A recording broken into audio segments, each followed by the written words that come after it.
Thanks for watching. I'm making a quick video on how to straighten old money. I'll put a picture in here on how wrinkled this was when I got it. This is from 1850s.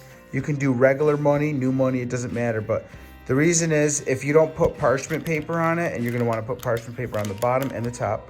If you don't do it, if you iron it without the parchment paper, this can stick to this, it can pull off the color and everything. So you could really mess money up. But if you use the parchment paper and put that on there, and this was really wrinkled, if you got old wrinkled money, this is good for you guys who are trying to restore your old money.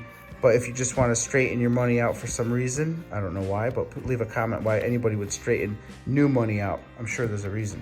But this is what you do, and you could just put your iron on. I have this one on a silk setting. It's a hot setting. You're not gonna mess it up because if you got the parchment paper, it ain't sticking to it. Just don't do it too long. You don't gotta go crazy. You should only have to do it for like maybe 20 seconds, 30 seconds. You'll see how straight it gets, and check it out.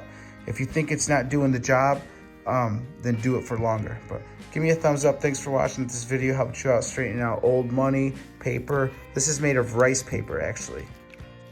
I did use a razor blade to slowly like push in the wrinkles and push it over, and then I used my finger and flattened it.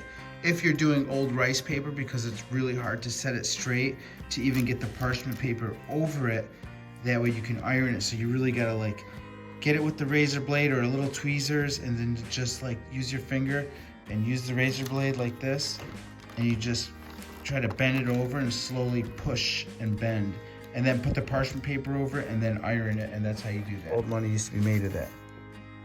Thanks for watching. Give me a thumbs up, that's all I ask.